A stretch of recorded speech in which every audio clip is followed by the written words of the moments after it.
Hello, everyone. I got carried away in the questions there. I was editing the questions. Good morning. Thank you all for joining me today. Could you please type into the chat if you are able to hear me? That would be great.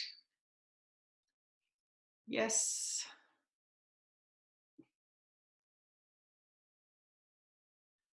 I guess there's a little time delay. There we go. Perfect.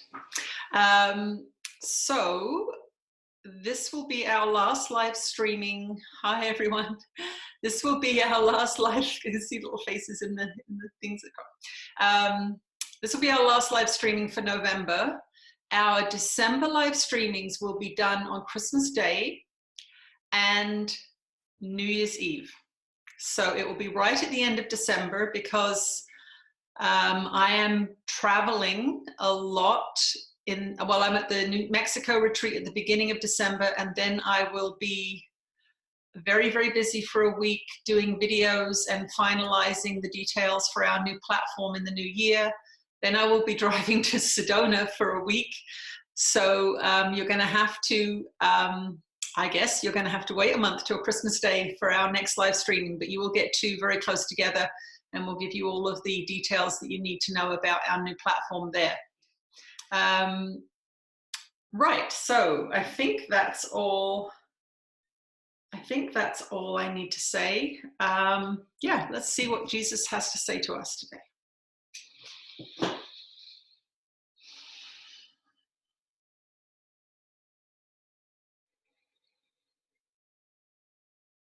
You are blessed beings indeed. I am that one that you know as Jesus. And as usual, we are very pleased that you have managed in this very, very demanding and busy world. We are very pleased that you have brought yourselves into this space to work with us today.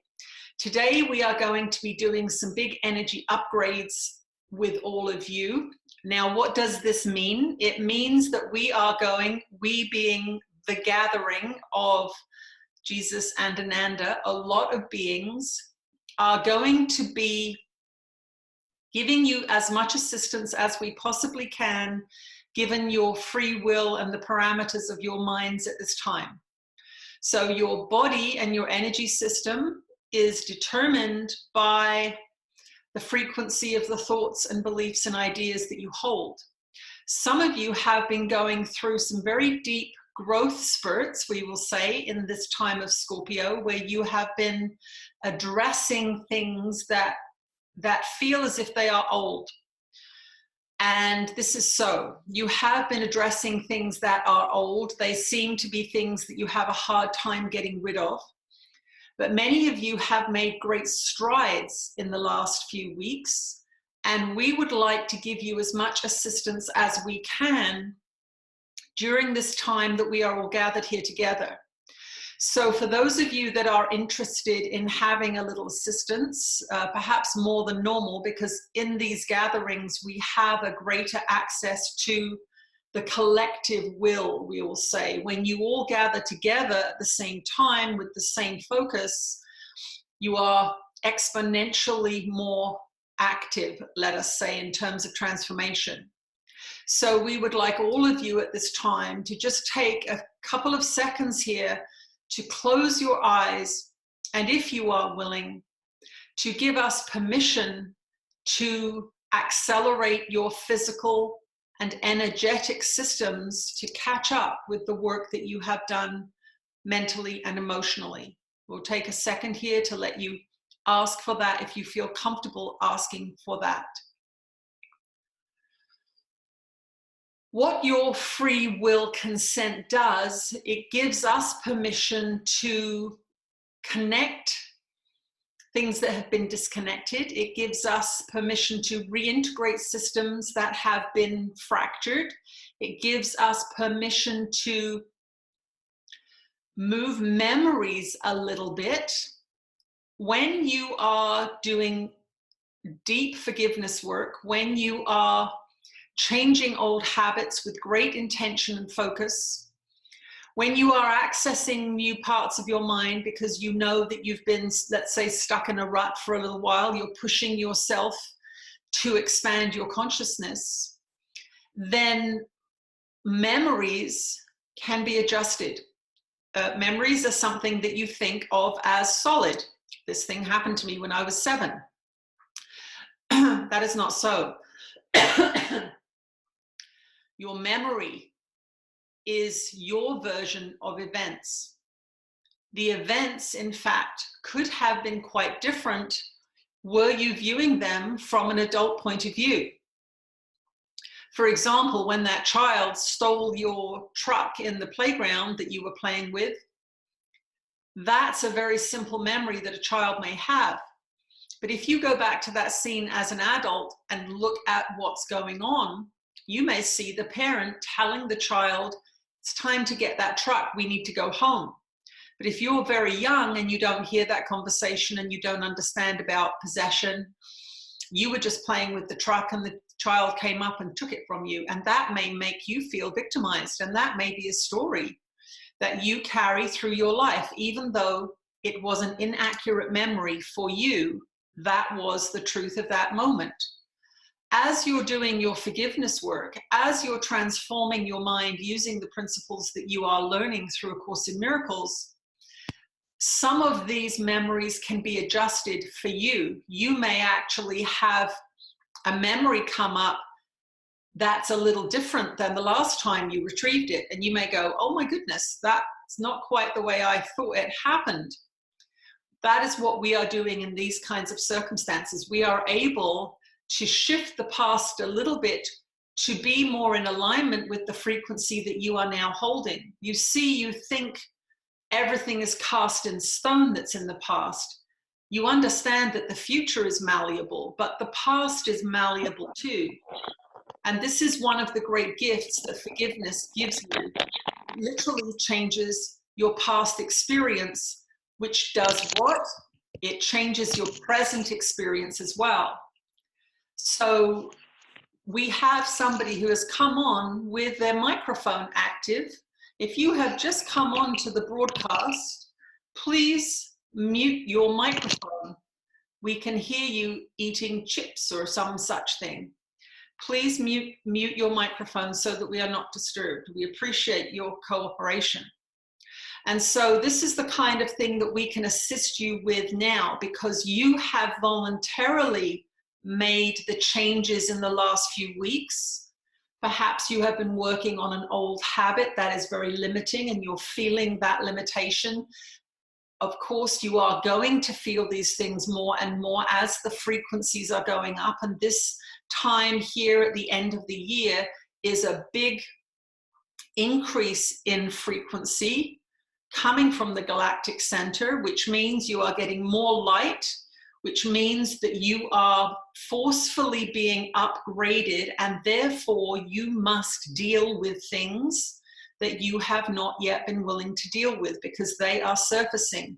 They cannot be contained anymore within the frequency of your body. Again, we remind you, this is, even though this is the winter in the Northern Hemisphere, get outside. That sun, that light is part of the ascension process. It is giving you information. So please do not look at that chilly day outside as a curse. If you are out in it, even if you're wrapped up with a coat and a scarf on, that light can penetrate your eyes and it will bring you information and upgrades that you are desperately in need of to handle the future upgrades. Remember, these upgrades are not going to stop. This light frequency, these increasing frequencies are not going to stop. They are going to get more and more and more. And so the more you preemptively deal with the dark shadows of your life, the more you preemptively deal with these things, the more you are able to handle the upgrades. If you keep procrastinating, if you keep putting off those things that are bothering you, you all know what they are, whether they're dysfunctional eating habits, addictive behaviors. Remember, when you choose to do something, whether it's putting some food or drink in your mouth that is unhealthy, whether it is participating in a secret activity that you know is less than ideal, whether it's watching a violent movie, you are choosing that. You are choosing that. Even though you may be programmed, even though you may be habituated to that, You always have free will, and there is a moment before you start participating in whatever that behavior is. There is a moment when you can say, please help me. I don't want to do this. Take this desire away from me.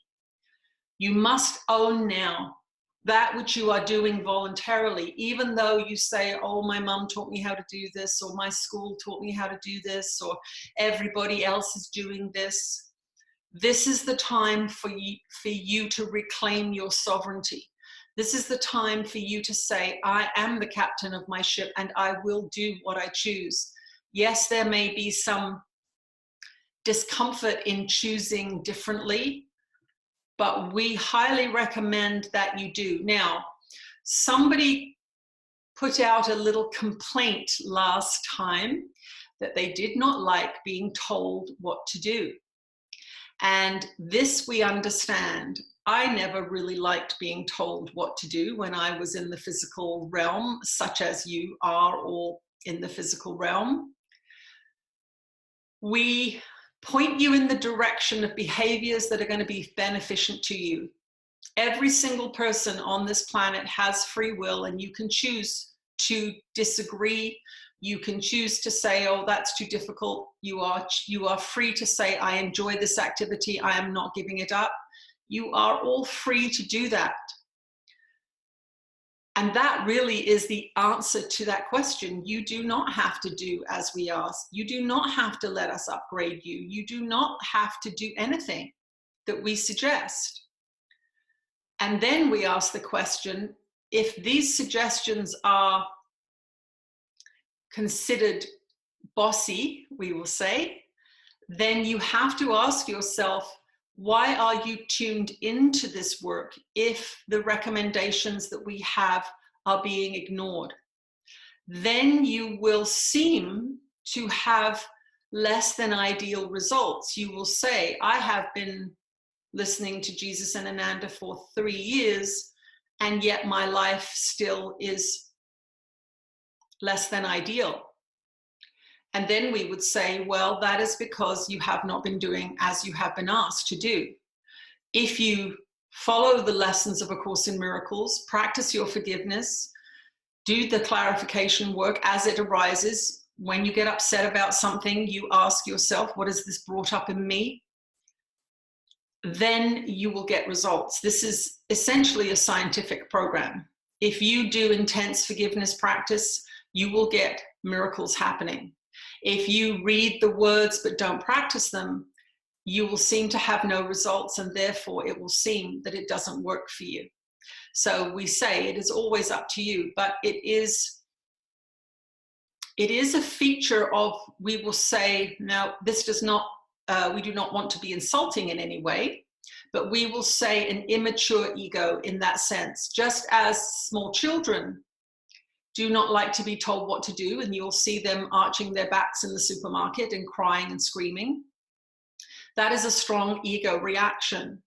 It does not mean it is wrong. It means that that is that part of the mind that still wants its extreme independence. And you must remember that's what separation is. Separation is extreme independence from everything and everybody, and that is what this world is about, and that is why you come here. So it is no surprise that the mind will say, I don't want to do that. That's not their job to tell me. We are merely giving you advice, which can be ignored if you so choose. We would also like to address the issue of heart and mind coherence. This question has come up, and we are going to address it here because it's an appropriate time. There are teachers on this planet at this time working on matching the heart and the mind through meditation, through practices, through breathing practices, through monitoring of electrical systems in the body, feedback systems, these kinds of things. Essentially, that is what A Course in Miracles is doing. It is rewiring the mind so that it does not interfere with the massive capacity of the heart to generate energy. So the center of the vortex that is you is contained within the heart. It is not the brain that is the main workhorse. It is the heart. And we are not speaking about the physical beating of the heart, but we're speaking from an energetic point of view. If you look at the toroidal form that is expressed around a human, it's very, very large. It has nothing to do with your body per se. The center of that toroidal structure is the heart. And so when your mind is out of accord with the vital life force of the heart, that is when you begin to see dysfunction in the body. So your energy system, with the toroidal form being generated at the heart and the chakra systems being contained within that toroidal form, if you are completely awakened, all of those systems work perfectly. One does not impede the other. One does not interfere with the other. They feed each other, and the human in that state would be what you would consider a spiritual master. When everything is functioning perfectly, they are connected into the divine, their guidance, and there are no blocks at all. That is what you would envision as an enlightened being, a master able to manipulate physical reality at will. Of course, you all manipulate physical reality mostly unconsciously. So you are still those powerful beings. But what happens when the mind is disordered is that it starts to shut down the energy systems in a variety of places. So if you are carrying a distortion of shame around sexuality, certain parts of your energy system will be underpowered, at times overpowered, but out of balance, and that will cause physical symptoms. Those physical symptoms might appear as addictive behavior. Those physical symptoms might appear as disease. Usually, overabundance of energy in a particular area causes addictive behavior, constantly trying to achieve something. The shame and guilt, which is more of a contractive energy, will cause a lessening of energy in that part of the body, and the body will begin to malfunction in some way, shape, or form. So what the heart coherence refers to is the heart and the mind working together, meaning the mind is getting out of the way rather than interfering. So the mind is being trained into a state of peace, which is, of course, what the Course in Miracles is doing. And that state of peace brings forth an opening of the energy system because the judgments, the shame, the guilt, the fear are being removed from the mind.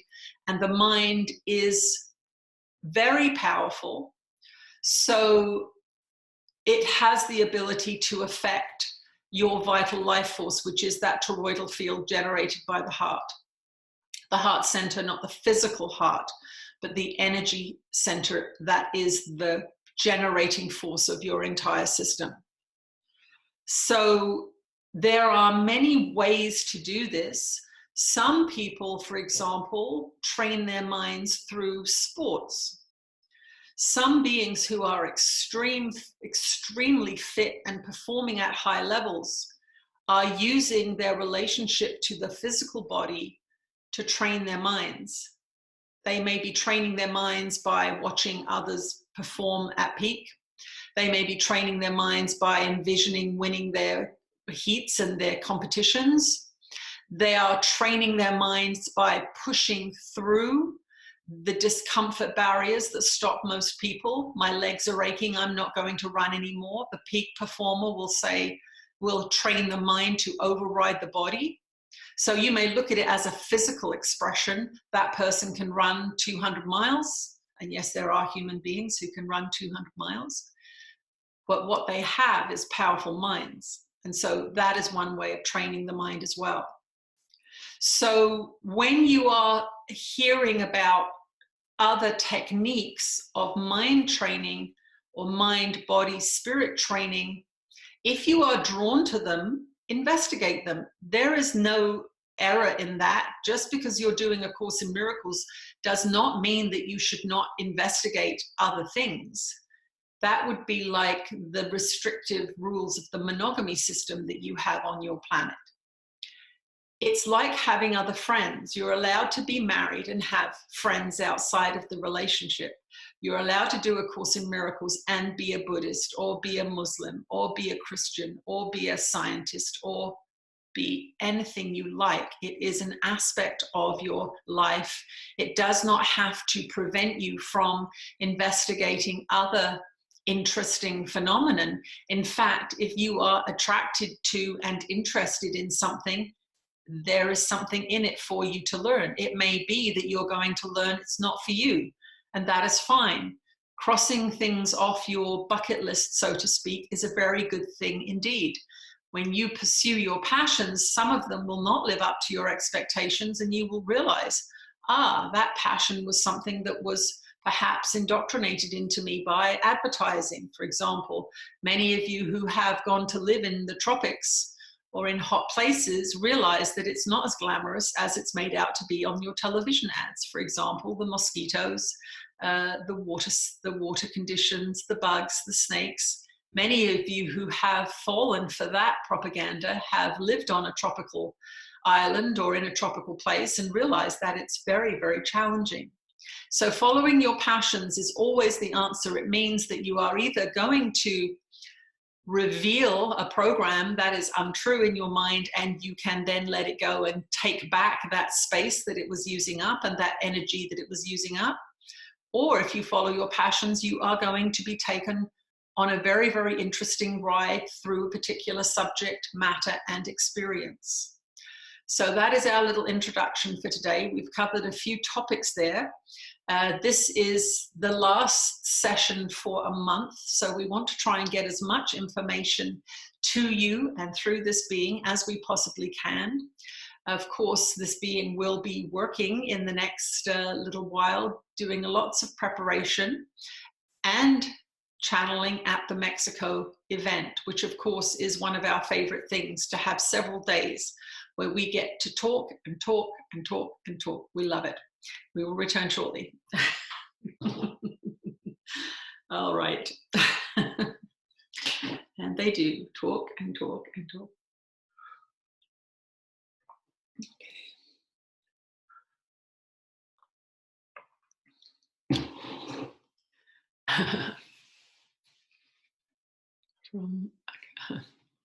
All right, what am I doing? Okay. Whew, I lost my consciousness for a bit there. Question for live streaming. How to reconcile with the seeming paradox between moving away from the world of form and participation in bringing forth a new society with loving frequencies? Won't the new society be still in the realm of what the Course terms as separation reality, and thus perpetuation of illusion separation? Does all co-creation of the world of form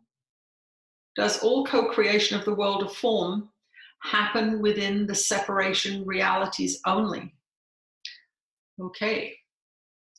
The paradox between moving away from the world of form and participation in bringing forth a new society. Let's see what Ananda says. We're with you again, dear ones. As usual, we are very, very pleased that you are here. We are very, very pleased that you help us do our spiritual work by participating in these conversations and these broadcasts.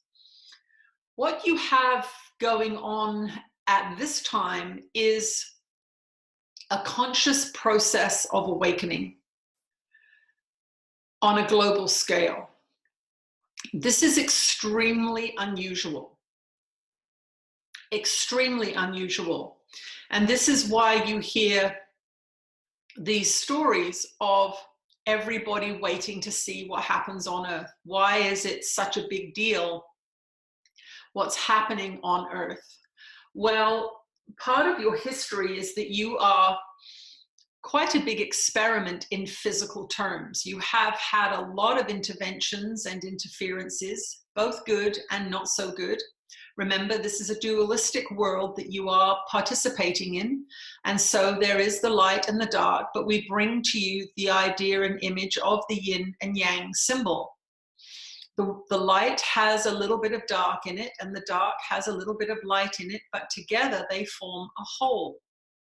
And this is one of the founding principles of your earth plane experience, is the duality of the light and the dark forming the whole. But as this end of spiritual season approaches, there is a little bit of time playing out. Now, this comes as some sort of discomfort to many of you, this idea of the fear of judgment and the fear of separation, and what if I get to ascend and my family doesn't? These sorts of things. These are all ego ideas focused on bodies. What we want you to understand is that as you become more loving and forgiving within the reality that you know as the physical world, you get to see the consequences of that increasing frequency. And the consequences of that increasing frequency are manifested in physical form, because everything that you are, think, believe, is manifested in physical form. So what you are getting is an intermediary stage between ignorance and enlightenment. You are going to get a collective that is working on raising their frequency, stepping above the battleground, seeing the whole picture, rather than just standing in the light of half of the yin and yang symbol, or in the dark of the yin and yang symbol. You are stepping above it and looking at the whole. And that really is what your forgiveness practice is helping you do. It's helping you step out of the victim mode, which would be in the dark side of that yin-yang symbol. And it allows you to see that you have co-created with the perpetrator and the victim, if you are the victim.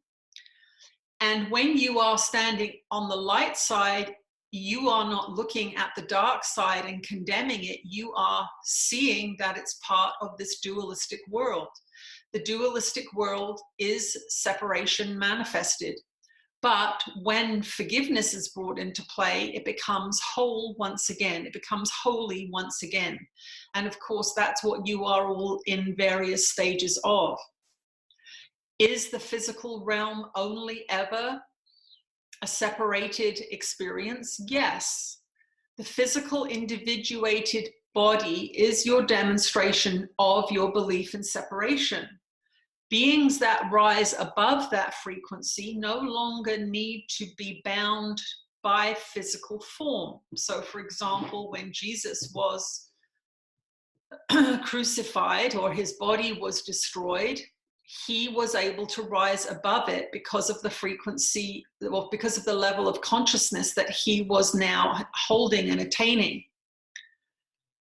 If he had still been in 3D consciousness, he may have been able to go to his crucifixion peacefully, but the body would have died and he would have moved on to the next incarnation. And of course, he had many incarnations before the last one here on Earth, so he had been through that several times.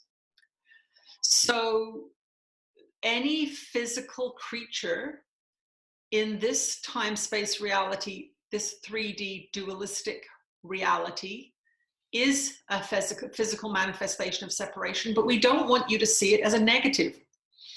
Even though the teachings that are coming through this being, the non-dualistic teachings, are heading you towards a non-physical experience, we don't want you to condemn the physical experience at all. We want you to use it as much as possible. You're here for a reason. You're here at this time for a reason. You came in, 7 billion of you, almost 8 billion of you have manifested separation experiences for a purpose. And one of those purposes, and one of the reasons that there are so many of you here, is that this generation is the generation where a massive shift in consciousness is going to happen. And you all wanted to be involved in it. Many people will leave this physical realm when the really big shifts happen. There will be times when you will see a lot of beings leaving their physical bodies. But that is because they did not want to go through the transition process from 3D to 5D. There are beings that have said, that's not something I want to experience. I will opt out of that. It's just like someone saying to you, do you want to go on the roller coaster again? And you may go, actually, no, once was enough for me. And then you may understand why some beings will want to leave. One of the things we would like you to understand is that if you do see large numbers of people in let's say, a natural disaster leaving, we do not want you to think it's the end of the world in any negative way. It is something that there are groups who have agreed to opt out of this transition period. Not everybody's interested in going through it. Many people are interested in going through it. So for those of you that are curious, who are on this path with us, we say, enjoy your physical body, but not to the exclusion of your spiritual practice. When we say enjoy your physical body, enjoy seeing the beauty of the world, enjoy looking upon the abundance of the earth, enjoy looking at the beautiful creatures and the flowers. They are a part of dualistic life. In the physical form, their energy forms continue after their physical form here deteriorates. Consciousness is just manifested in many, many forms. So if you look at it that way, consciousness is manifested in many, many forms. All forms deserve the respect that consciousness gets and gives. So whether it is your beloved dog, or whether it is a person, a stranger, whether it is a tree, appreciate whatever experience they give you, but don't be attached to it. Don't believe the form is the most important part. It is the consciousness within the form that is the most important part. So in terms of transforming this 3D experience into a 5D experience, this course is designed exactly to do that. It does not mean that you have to leave the world. It means you have to leave your belief in the world as the solution to your problems or as the cause of your problems. That is what the phrase being in the world but not of it means. It means that you are planting your garden in the spring. It means that you are going for a run in the rain. It means that you are sitting by the fire with your dog reading a good book. None of those things are wrong. None of those things are unspiritual. Enjoy the physical experiences that you are having while you are here and temper them with your spiritual practice and understand that everything changes. It is often your attachment to things that causes your suffering. If you begin to tell yourself, it's a beautiful sunny day, I better get out inside and enjoy it because it's going to change. That's the way to look at it. You enjoy the sunny day, but you know it's going to change. In fact, the fact that it's going to change makes you enjoy it even more because the rains are coming tomorrow. Enjoy your physical experience. Do not see it as competing in that sense. See it as a temporary structure in which you are housed now that will give you very, very specific and detailed experiences and feelings and feedback that you need to grow, that you need to climb up that frequency ladder. We will return shortly. Wow, okay.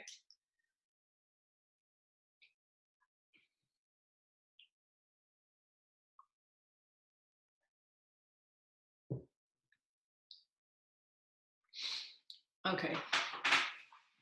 I'm wondering if Jesus and Ananda could provide insight into this situation regarding soulmates or kindred spirits. I have read Love and a Map to the Unaltered Soul several times, but I would still appreciate some guidance for this. This is a bit of a long question, but I'm going to read it. I have been connected to an individual for over 20 years in this lifetime, and we've been told and feel it also that we have spent hundreds of lifetimes together. From the moment I met him, it felt like home. There is a magnetic pull between us that causes us to constantly orbit one another's lives. This has been going on for 20 years.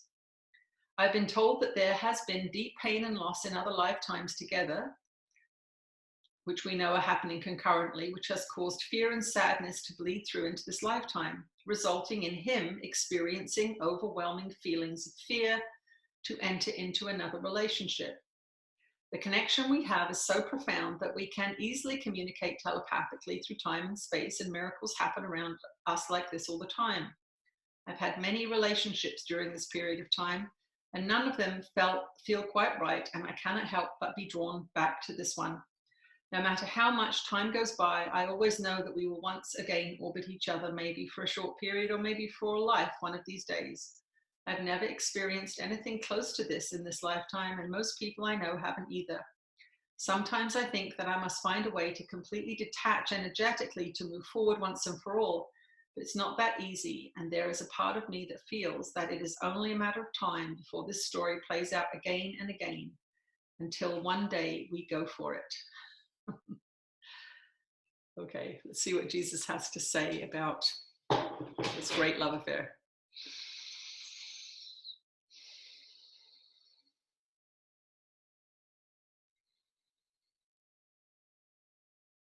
You are blessed beings indeed. I am that one that you know as Jesus. And part of the answer, of course, to your question is contained within the question, and that is the fear aspect of the other person. You can, as beings, arrange to come into a similar place in time to work on issues that were unresolved in other incarnations, or are unresolved in other incarnations. And remember that if you come in with something, it is because you are having trouble with it in another incarnation. It does not mean that the other incarnation causes the limitation in this one. It means that in other incarnations, you are working on the same issue. So, for example, fear of being hurt is a constriction of mind that tells you that something good is bad.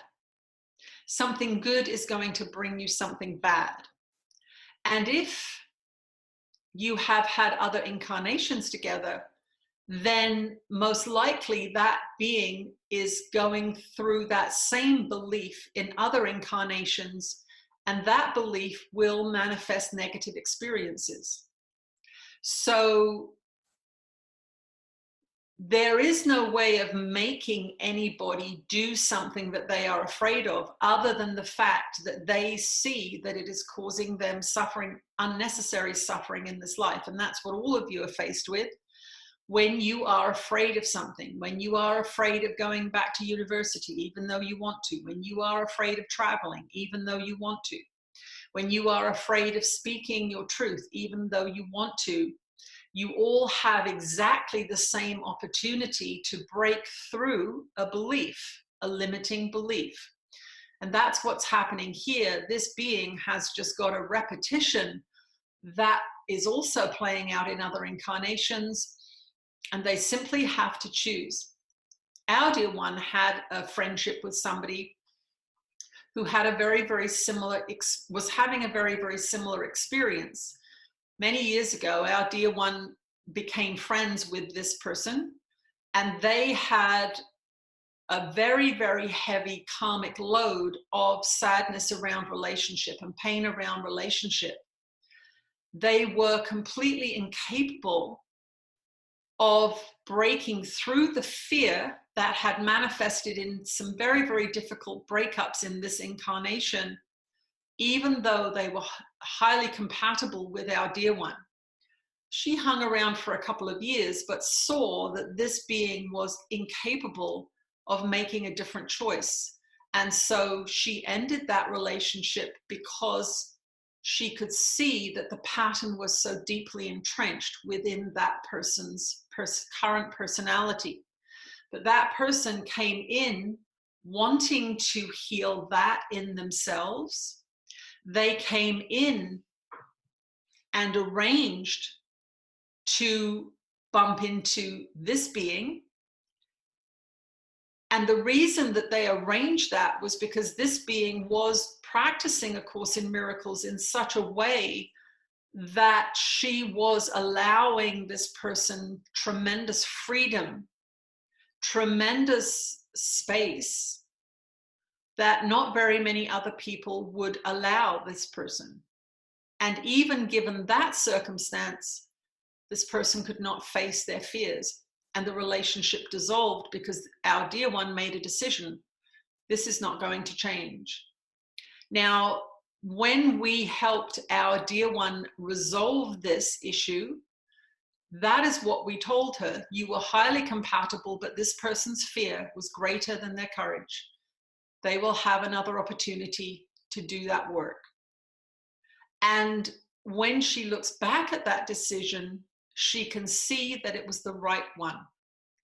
So not all relationships are meant to be continuous. When one being is repeatedly showing themselves incapable of the transformation that a happy relationship requires, then the other being who is the complement of that person, at times has to make a decision. This has gone on long enough. I actually would like to experience a partner. This person is not the one. Now, for those of you that are pure non-dualists, that would seem to be an awfully human response. Well, you are human and you are learning and you are going to have experiences that don't seem to work out, whether it's going back to school and not getting the job that you thought you might get, or marrying somebody and finding out that they are not who they presented themselves to be. And all situations have to be looked at from the human point of view and from the more elevated point of view. So for the question asker, we would say, look at why you have been waiting so long. Why have you been willing to give up having what it is that you want because of this claim on your mind? It is a claim on your mind, and it is something for you to look at. When you do something for 20 years without resolution, feeling unsatisfied, feeling that it's not going the way you would like, the ball is in your court, and you must look at why you have been willing to settle for so little. We will return shortly. Giving away personal secrets of mine.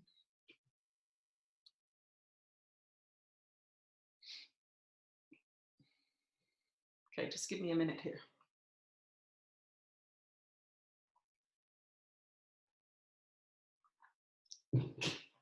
Would Jesus or Ananda speak to us about mudras, their significance, how they are used, and if it is beneficial for us to use them in this day and time?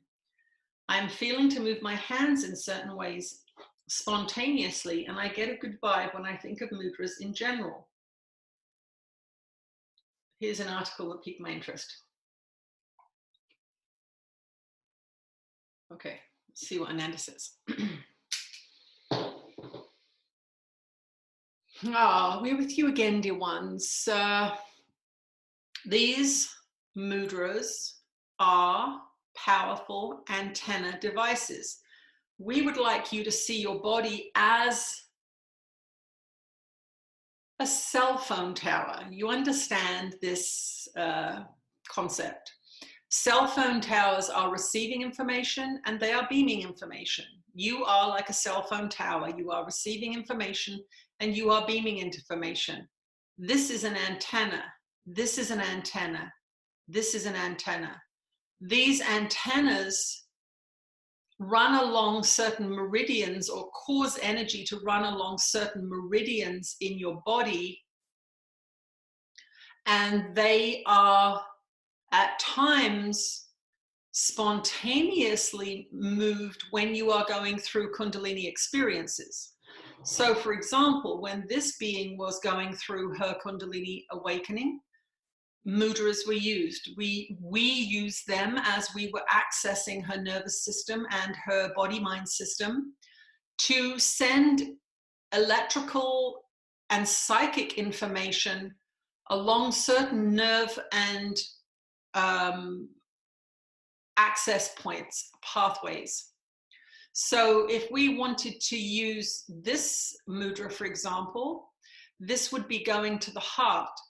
This configuration with the two fingers accesses that part of the body-mind's electrical system. Different mudras work with different parts of the body-mind. This information was given to ancient systems, particularly in Asia, by highly evolved spiritual teachers who were connected to highly evolved spiritual teachers in non-physical form and extraterrestrial form. And they were given those as part of their spiritual practice to waken up the body, to waken up the mind. So if you would like to use mudras in a conscious way, that is possible and good, but you do not need to.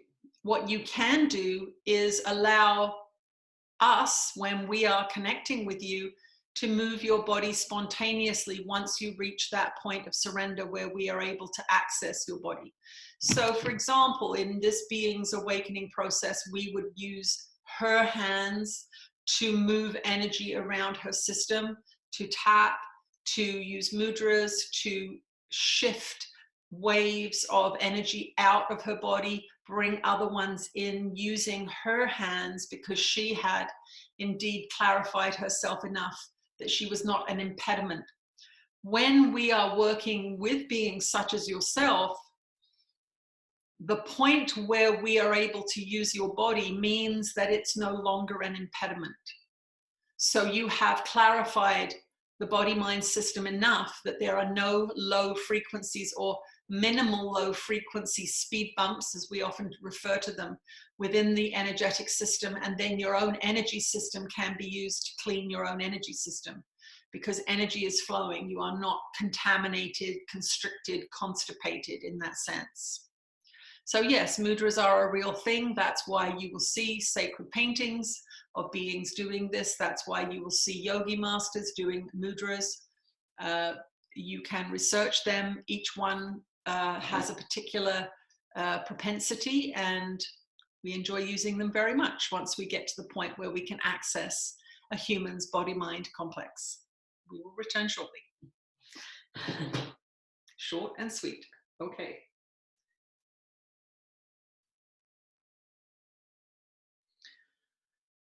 Whew, okay. What are allergies? A few streams back, Jesus spoke about yawning representing boredom. I'm allergic to dogs, cats, and dust. I read in a book the allergy to dogs is a fear of masculine traits. Based on that assumption, my allergy to cats would be a fear of feminine traits, and my allergy to dust would be a fear of being seen as messy. Am I on track here? Okay, let's see.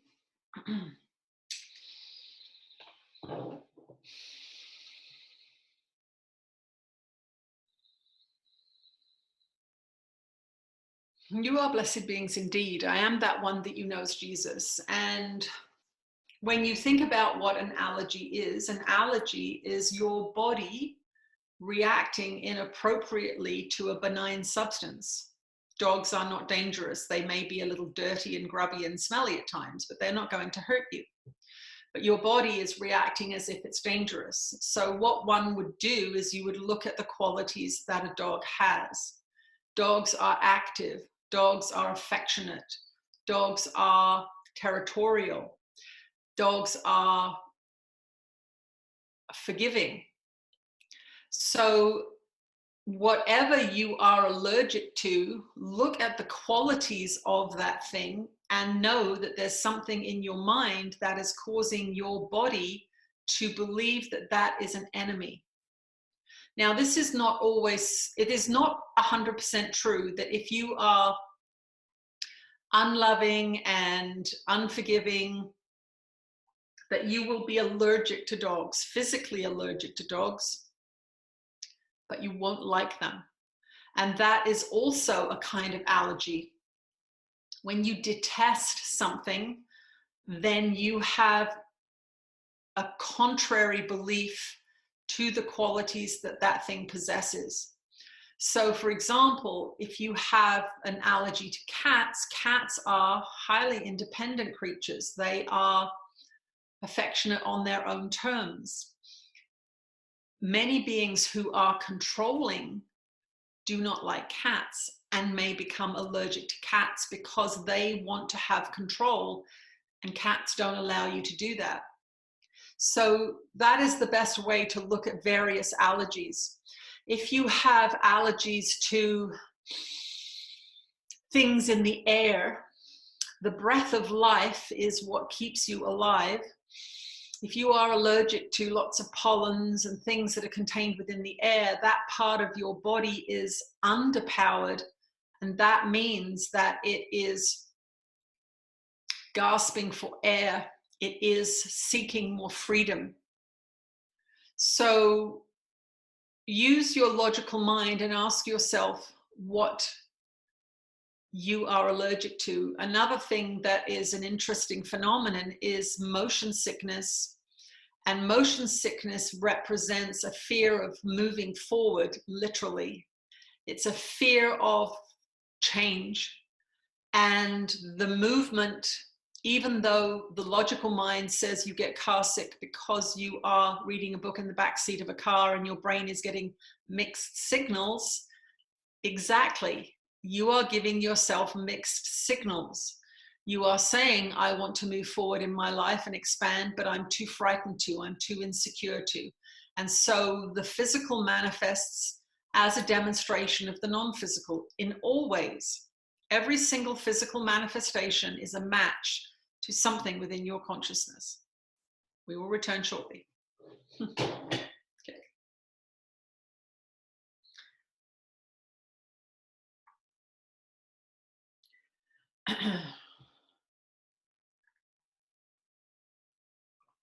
If Earth is a place of what love is not, why do we have so many beings adding in this time-space reality? What attracts us here?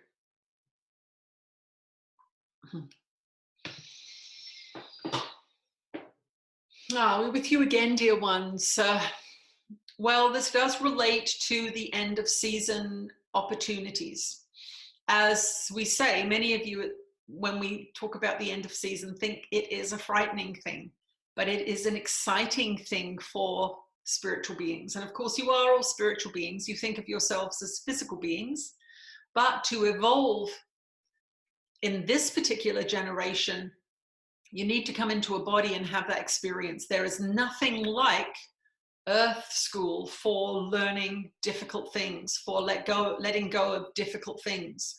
It is a most intense place, and that is why you are seeing so many beings manifested at this time, because there are so many beings wanting a last kick at the can, so to speak, to clarify their minds, to be given an opportunity to expand, to heal, to love. And that is why you are seeing waves now going around the planet of young people insisting on a more loving environment, insisting on a more caring environment. It is a true battleground at the moment, your Earth. It is the old being overrun and overridden by the youth and love of more highly evolved beings. The revolutionaries coming into your planet at this time are very, very excited to join in this transitional phase. They are warriors indeed, and they have delayed their incarnation until now so that they may be on the front lines. So we would like all of you to be excited about your expansion process. We would like you to not go, oh, here it comes again, that thing that I don't know how to do, that thing that I have trouble with. We would like you to go, oh, here it comes again. I've got another opportunity to dissolve a little bit of this negative belief I have about travel, money, freedom, sex, food, alcohol, pornography, whatever it is that you're working on. we would like you, when it comes up, to say, good, this gives me another opportunity to work on it. When it goes into the underground again and it doesn't seem to be triggered, you think it's gone, and it's not gone. As many of you are seeing, things come up again and again and again, and each time you do some work on it, then it will subside a little bit again, because you are treating it differently. You are not letting it rule your life. You are working on your forgiveness practice around a person or a place or thing or experience.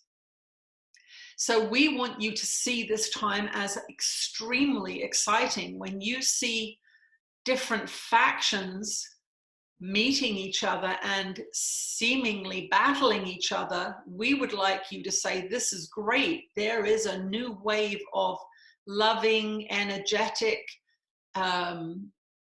politically incorrect people who are saying, no, we're not going to do this. We are not going to do this anymore. We are going to seek change. Now, a lot of those beings who are seeking change have also been conditioned somewhat within the system. So there can be some false starts, so to speak, or they can try and work within the system and then realize that the system is not listening. It doesn't care. It is not interested in transformation. And then they will begin to misbehave more.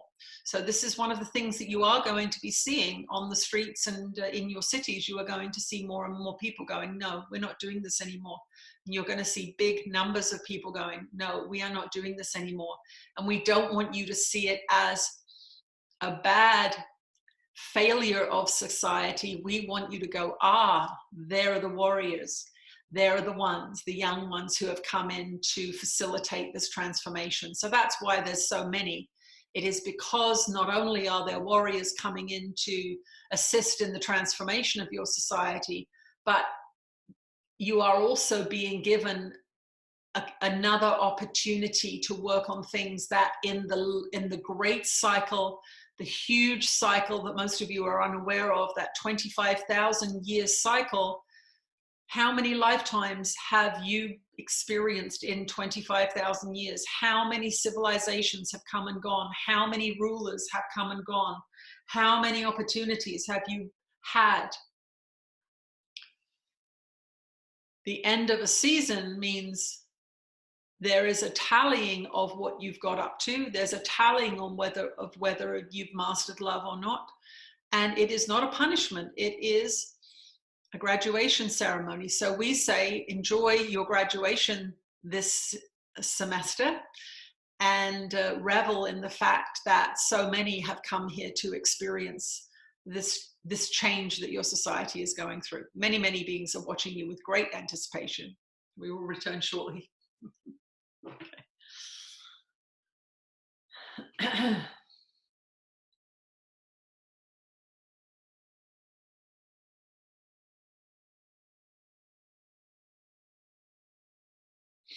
Now this question, someone gave details about somebody who pursued their spiritual practice all their life, but didn't reach a phase, didn't reach enlightenment. And this is the closing portion. I lost the first portion. I was wondering if Jesus could comment on this. Maybe it's inappropriate or irrelevant, but I'm curious as to how the man who spent so much of his life pursuing this was not able to achieve it. Is it so very difficult? If so, then why does Jesus mention it as if it's possible? It could simply be that his soul had other plans, but I'm still curious. So basically, it was somebody who was dedicated to their spiritual awakening and didn't quite manage it.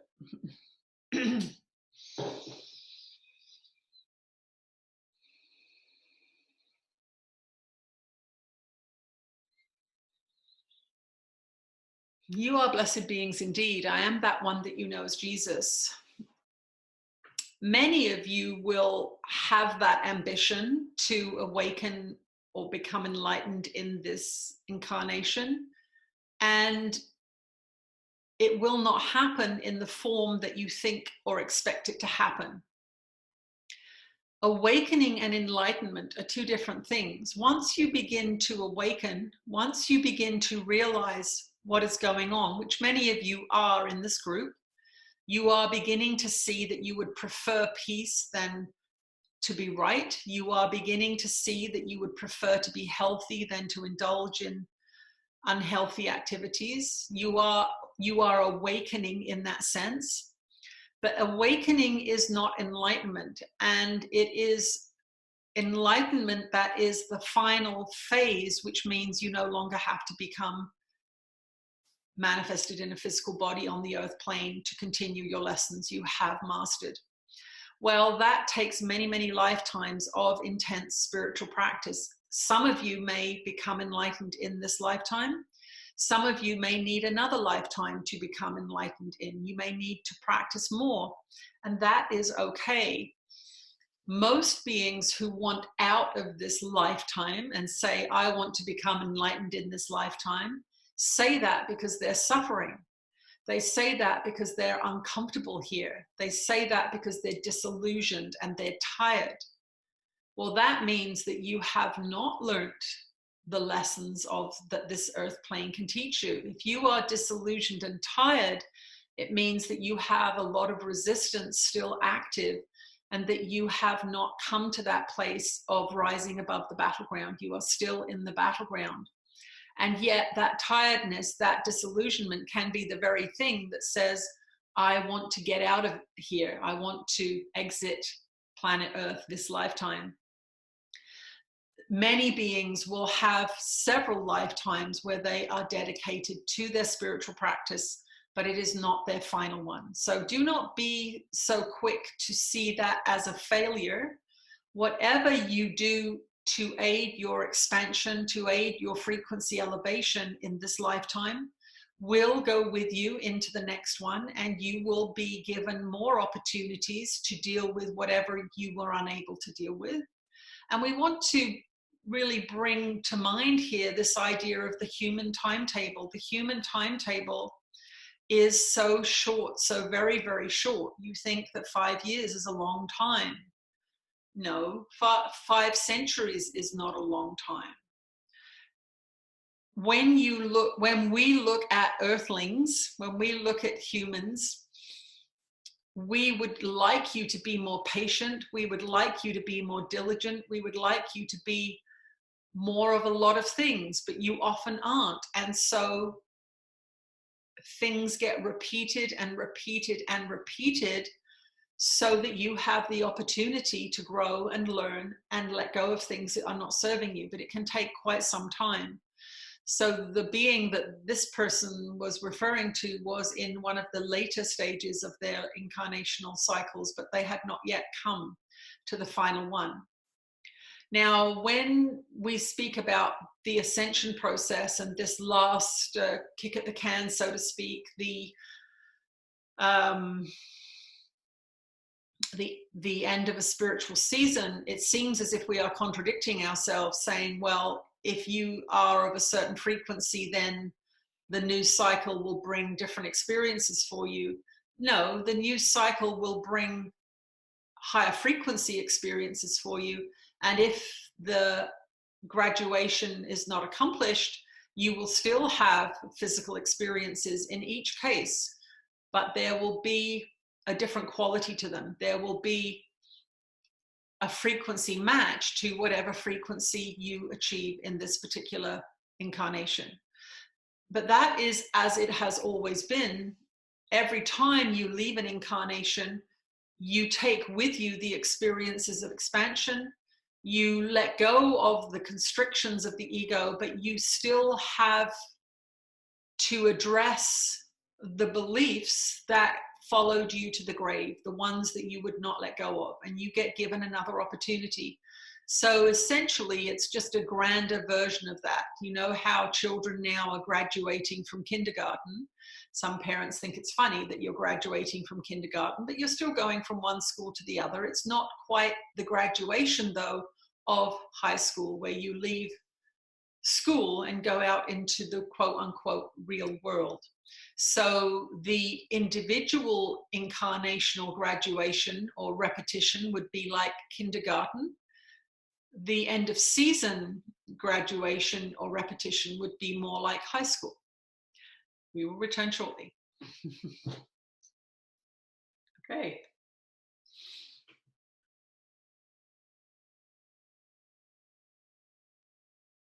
Okay, let me just have a sip here.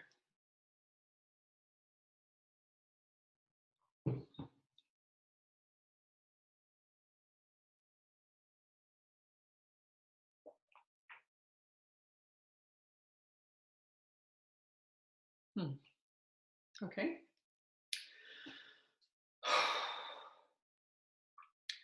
Could Jesus or Ananda speak to how the body we choose reflects our consciousness or things we may need to work on? They have said numerous times that we choose a particular body, to have a specific type of experience. I want to know if it is reflective of things we are good at or things we need to work on. For example, is a large bust indicative of having to learn to be more nurturing or already possessing that quality? Do larger than average feet mean you need to work on being grounded? Or do you have a good hold of planting yourself ideas in this incarnation? I find that I used to bruise or get scarred easily, although this was in line with my tendency to be overly sensitive and get down on myself. Also, the term thick skin, which means to toughen up a bit. I've met someone with thick skin literally, and they had a really brash way of talking. Okay.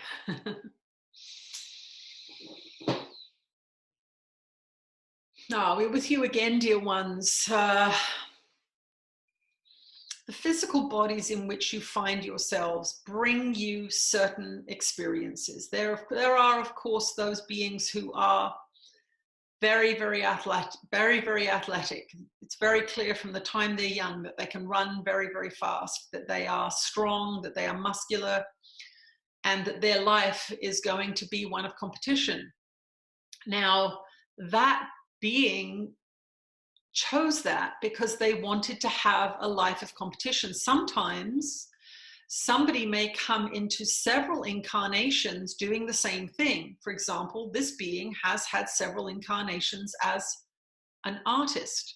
This is something that this soul likes to work with and enjoys. And so that particular talent has come in with her into this incarnation again, even though she had other incarnations in which that talent was expressed. It is something that brings this being a great deal of joy. So when you have physical attributes, they are, of course, changed depending on which society you come into.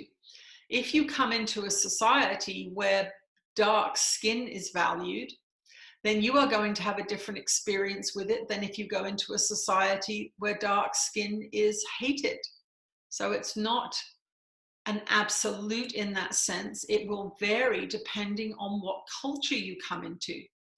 You also choose which culture you come into. So, for example, large breasts may be something that elicits a lot of attention, and that is something that you are working on learning to handle. But it may be different in other societies where large breasts cause you to be ostracized or hidden away, and they will cause the exact opposite experience.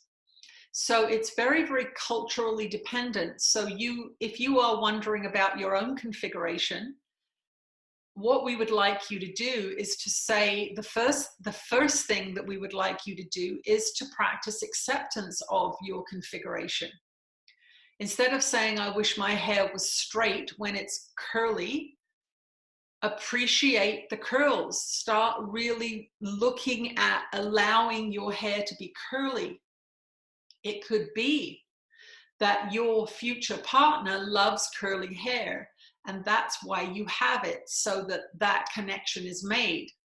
Now, if you're busy straightening your hair every day, that could cause a problem. But basically what you're doing is you're arguing with what you've been given. Some people are given very, very plain appearances, but incredible intelligence, incredible abilities. A piano player, a singer, a scientist. And they may well have chosen to be plain so that they could focus on their work, because they knew that if they were attractive to the opposite sex, they would be having relationships and they'd be having children, and they may have chosen in this incarnation not to do that. They may have gone through that whole experience in the last incarnation. They may have been beautiful. They may have had so much attention. They may have had multiple marriages. And they may say, no, thank you. I've learned that lesson. I don't want that in this incarnation. But for all of you, we say, love the height you are. Love the color of your skin. Love the way your hair is. It is giving you something. And if it's causing you pain, it may very well be that it's just your lack of acceptance about it that is causing you pain. So begin to forgive your body, its stubby toes and its wide hips or its thinning hair. Begin to appreciate it and say, I'm going to look for the good in this. I'm going to look for what these traits are asking me to develop. What am I learning to develop by having this particular physical attribute? It's asking something of me, or it's causing something to happen to me when I'm interacting with other people. What is that interaction with other people asking of me? Perhaps it's asking you to be have stronger boundaries. Perhaps it's asking you to be more open. Perhaps it's making you more approachable to people. The best thing that you can do with what you have is to accept it. There is great pain on your planet at this time, particularly in the West, of beings who do not accept what they are. Now, we're not saying that you should accept an unhealthy body if you are contributing to its lack of health by consuming unhealthy products. We are saying the things that are not changeable, the color of your skin, the color of the texture of your hair. Obviously, you can change the color of your hair, but perhaps you could leave it a natural color and ask the question, what is this bringing up in me? Our dear one has recently gone through that process of stopping coloring her hair and allowing her white hair to come through. And what she realizes is that there is a great freedom in not coloring her hair. There were 2 periods where she felt that she was not able to go ahead with it and she was going to color her hair, but because of her training, because of her Course in Miracles training, she sussed out what the negative feelings were that were coming up, and they were feelings of not being valuable because she's not young anymore. And that is a cultural issue, of course. But because she knows that she is valuable, regardless of the fact that she is not 25 years old anymore, she was able to go through that process of allowing the white hair to come in. And she said, I'm going to be a matriarch now. I'm going to own my age. I'm going to be the best I can be at this age. I have a grandchild now. I am going to be that, rather than the woman who is always seeking youth, dismissing the wisdom and beauty of the more mature person.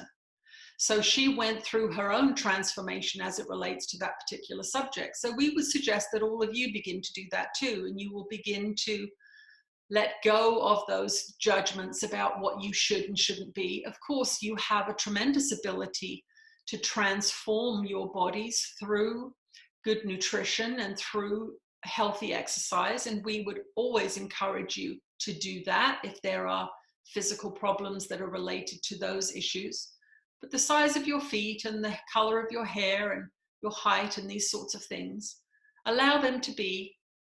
If, however, you have an abnormally deformed or difficult body part, you are free to change it if you so choose. If you are unable to manage the experience that it is bringing you, then you are free to choose to change it. Do not feel that you have to be burdened by something that is causing you so much difficulty. But we would ask you to, before you do that, to ask yourself, what does this bring me, this experience? What experience does this body part bring me, or this appearance bring me?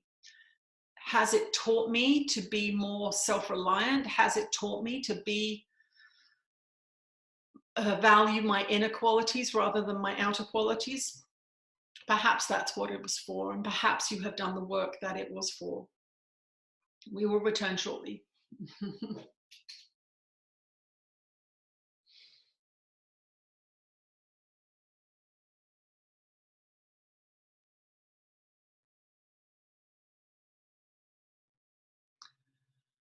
Okay.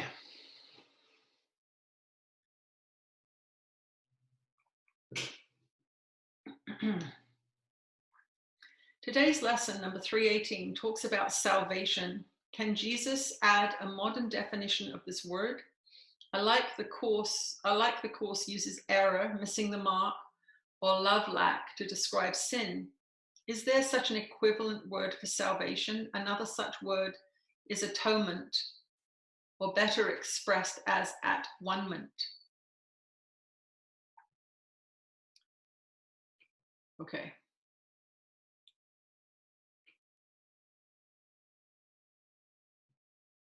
Salvation. Let's see what Jesus says.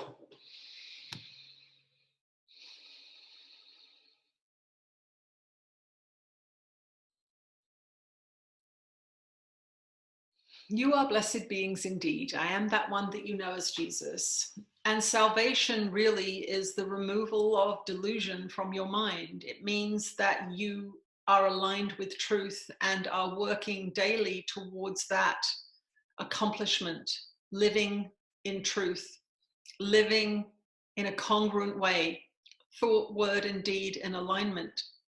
Salvation means that you are no longer believing in the illusory world. It means that you have risen above the battleground. You have attained peace. And even when you lose peace, you know how to get it back. Salvation means that you have learned how your mind works. It means you have learned how the world works. It means that you have learned how other beings work. You've learned how the ego works, but you are no longer dragged down by it. You are no longer kicked to the curb by it. You have a mastery over your own mind. Salvation means that you have a clear understanding of what's going on here. Enlightenment and salvation are different. Enlightenment means that you have eliminated everything from your mind that is unloving. Salvation means that you have saved yourself. You have begun to choose that which is loving. You have begun to see what is going on here. And in that sense, you are on the way to enlightenment. But salvation is taking in the knowledge that we are offering, taking in the teachings that we are offering, and using them to bring about that transformation into a peaceful and loving being. No, it does not mean that everything is over, but salvation is the saving of yourself from yourself. You are not being saved from anybody else. You are only being saved from yourself. And these lessons, of course, teach you to do that. These lessons, day by day, week by week, month by month, bring to mind the truth over and over and over again, so that you may suffer less, so that you may awaken more, and so that you may be able to assist your brothers and sisters in their awakening process as well. We want to encourage you on the path to salvation. Of course, that is what this being does with her work. The allowing that she gives us to come through, the allowing that she gives Ananda and other beings to come through. And so as we come to the end of this year, we are going to have changes. We would like you all to begin to prepare yourself for those changes of the work and how it's presented here. There are volunteers working with our dear one from this group that are facilitating the transformation of this work into a great library of past channelings, and all the future channelings, of course, will go in there as well. It will be a wonderful, wonderful library indeed. So as you are going to have a little bit of a break here, unless you, of course, are doing the daily lessons on YouTube, you will see us every day. For the live streamers, we are going to say, prepare yourself for the changes in the new year. We will be channeling through this being a lot in the new year, but it will be on the new platform. It will not be on YouTube all the time. Why is this happening? It is happening because of the censorship on these platforms. It is happening because of the manipulation of the algorithms on these platforms. We are going to a secure base, a secure not through fear, but secure in the sense that the what you see cannot be affected by anybody else's decision. And that is why we have encouraged our dear one to do that. So we ask you to prepare for that change, and we ask you to look forward to that change. When you go onto the new platform in the new year, there will be no distractions, but there will be nobody hiding anything from you or manipulating anything that is there. It will all be clear and true and easily accessed. So we thank you for joining us today. We thank you for supporting this work in whatever way you do, whether it's through your subscriptions or coming to the retreats, which are of course a delight for us to participate in. We thank you all for giving us permission to assist you in your ascension process, and we will speak to you again soon. Okay. All right. There's things showing up. Thank you, everyone. I don't think I have any more announcements. I think Jesus made my announcement for me there. So I will see you for a live stream on Christmas Day. I don't know what time it will be. I will be in Sedona on Christmas Day, so it will probably be late afternoon, early evening on Christmas Day, but I figure everybody will be done with their celebrations by then. It will be, I think it's mountain time in Sedona, I'm not sure. Anyway, thank you all for coming today. I really appreciate your participation. I will send out the link to you probably later today, because I get on a plane tonight to go to the Mexico event. So I'm very excited about that. And of course, we will have a recording from that mid-December, I'm expecting. So thank you all. And I'll see you either in Mexico if you're coming, or on YouTube or on Christmas Day. So yeah, thanks all. Bye.